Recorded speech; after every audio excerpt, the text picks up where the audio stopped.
So having dived a bit deeper now into this idea of the background of the Gestalt, this criticism of the classical prejudice, let's come back again to the idea of presence and try and solidify a little bit more exactly how Merleau-Ponty is questioning and problematizing and ultimately rejecting the paradigm of presence to consciousness, metaphysics of presence, and these ideas. So we saw that consciousness wants presence. Consciousness tends toward increased clarity. This is one of the fundamental aspects of consciousness, even perceptual consciousness, even embodied consciousness. Our body and our perceptual habit body are striving spontaneously to optimize our perception, to optimize our place in an environment, and to take up that environment in an optimal, beneficial way. Phenomenology shows us that presence is won at the price of backgrounding, right? We can never have presence without a background. We must narrow, we must abstract, we must simplify, and ultimately we must repress in order to have an object appear to us. And when we see an object as a thing, a pencil, whatever, a pencil is a general thing. It's not this one. It's any pencil, right? So a pencil is a pencil. This is the only this, right? And in order to go from this to the concept, we have to abstract. We have to narrow. We have to ignore the fact that the erasers are different on these and that this one has like some cat hair on it. So consciousness tends towards a simplified presence and a clarified presence.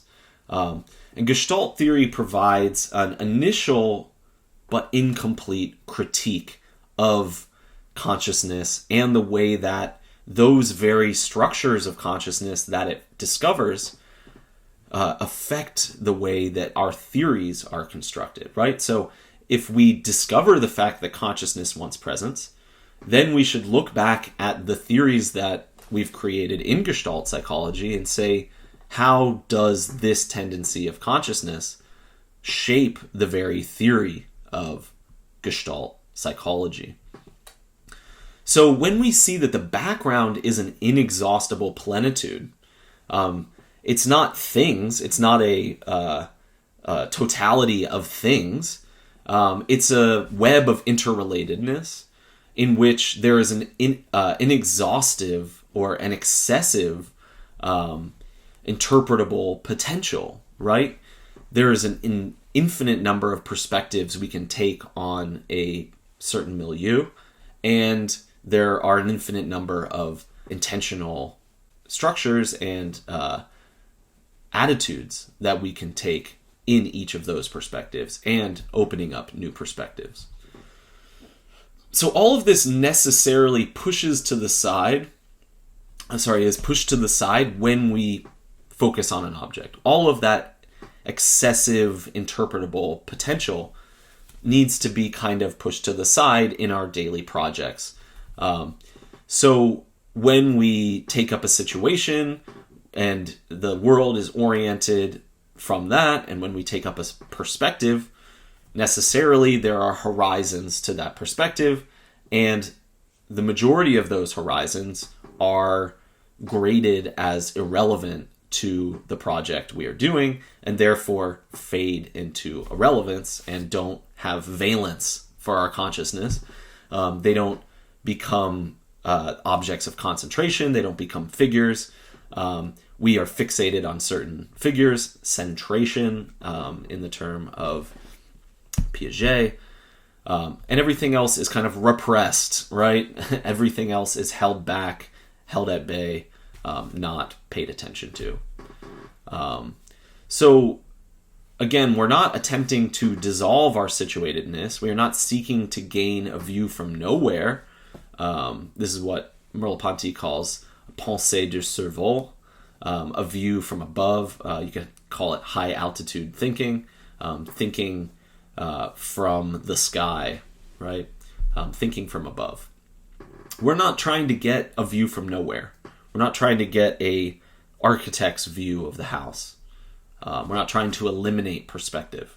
We're not trying to get to an ideal presentation of the thing which exhausts all of its horizons.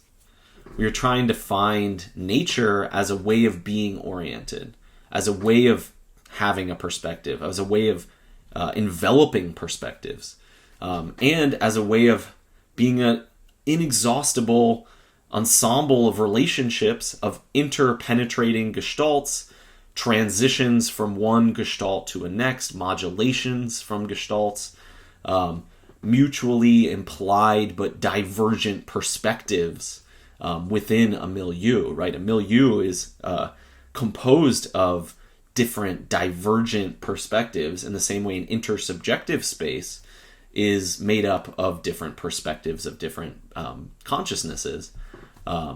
So we don't want to eliminate any of that.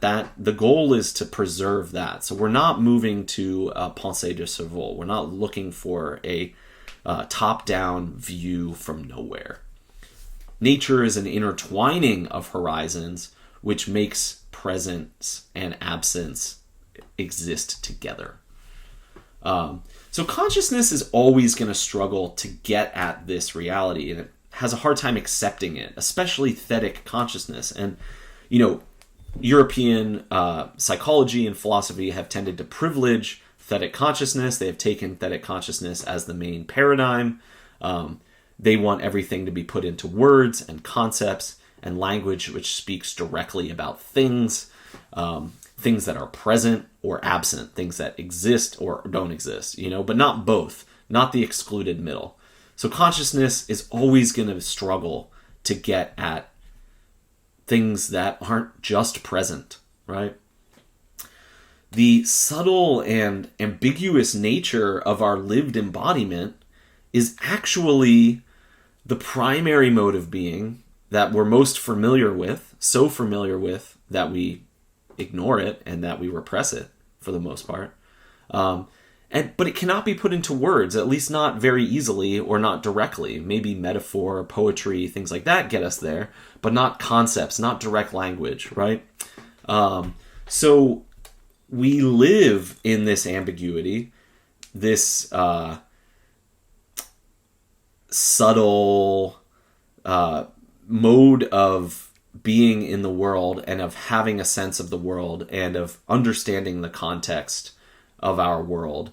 But we can't really explain that. It's really difficult to explain even basic things like, I gave the example before of riding a bike. And when you're riding a bike, the perception of a car coming around a corner has a specific meaning to you as a biker that it wouldn't have if you were watching it on TV. The exact same image, basically, has a different intentional structure to it because you're biking. And now you say, I know what that means. I need to apply my brakes.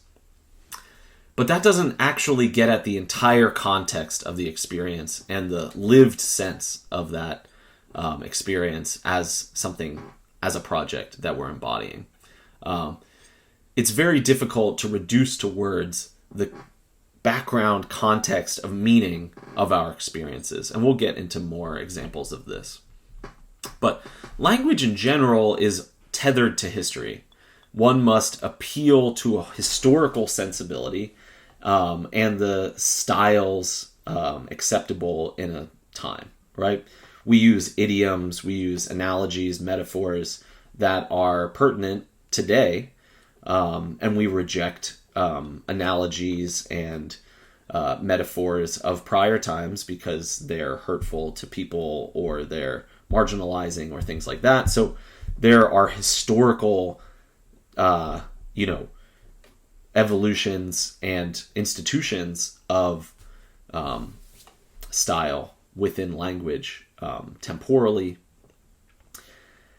a metaphor that made sense 200 years ago could be lost on us today. And if you go back to ancient literature, probably a majority of idioms and metaphors and connotations and insinuations and things like that have no meaning to us anymore. And this is, a problem when reading like Plato or something like that, who is using kind of lots of metaphors and literary techniques and things.